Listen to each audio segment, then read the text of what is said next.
في السوق. مثلا عندنا اوبر جت دخلت السوق عشان الناس كانت في ناس كتير مش بتحب التاكسي، في ناس بتبقى مش حاسه بامان في التاكسي، في ناس بتحس ان تسعيره التاكسي مش فير. فاوبر جت حلت مشكله كبيره جدا عند المستخدمين، وعند ناس كتير عايزه برضه ايه تستثمر او تشتغل ومش عندها بيزنس تاني او مش عندها حاجه تشتغل فيها وقت اضافي. فحلت مشكله خلت ناس كتير جدا ايه يعني اشترت او اتعاملت باوبر. كريم جه عمل ايه؟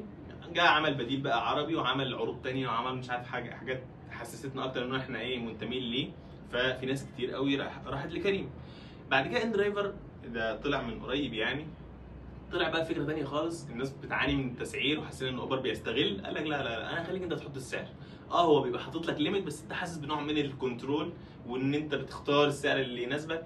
فده خلى ناس كتير قوي بقت بتستخدم ان درايفر. بعد كده دي مثلا بيتكلم اكتر عن حته الامان وحته الراحه ومش عارف ايه. فكل واحد دخل السوق حتى لو دخل على وحش كبير زي اوبر كان ممكن بعده يقول لك خلاص يا عم انا هعمل ايه في السوق. طالما جيت قدمت حاجه جديده ولعبت على نيد جديد 100% في ناس كتير جدا هتلاقيها عايزه اللي انت تقدمه. فاهمين الفكره؟ في طبعا امثله كتير، مش عايز برضو ايه اضيع وقت عشان لسه عندي كلام كتير.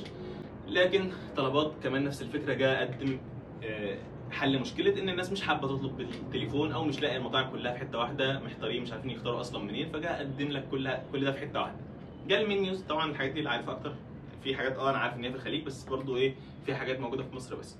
المنيوز جه قال لك ايه؟ طب طلبات عنده الناس بس اللي مشتركين على الابلكيشن؟ لا لا لا، انا هقول لك كل المطاعم اللي في مصر حتى لو مش عندي في الابلكيشن.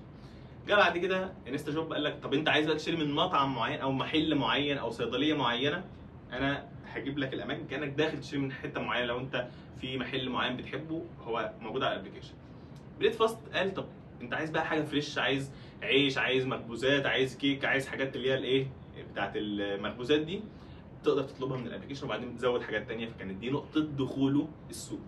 فاي حد لو تلاحظ حتى لو في سوق في منافسه شرسه هتلاقي انه دخل السوق من باب احتياج معين. انت كمان ده سوق ممكن يبقى صعب شويه او ممكن يبقى فيه منافسه عاليه او ممكن يبقى في بلدك فيه منافسه عاليه على الانتيريور ديزاين. فلازم تبقى عارف ايه الباب اللي انت هتدخل منه اللي هو يبقى احتياج. هتلاقي نفسك بتلبي الاحتياج ده وفي ناس كتير محتاجاه ومش عليه منافسه عاليه.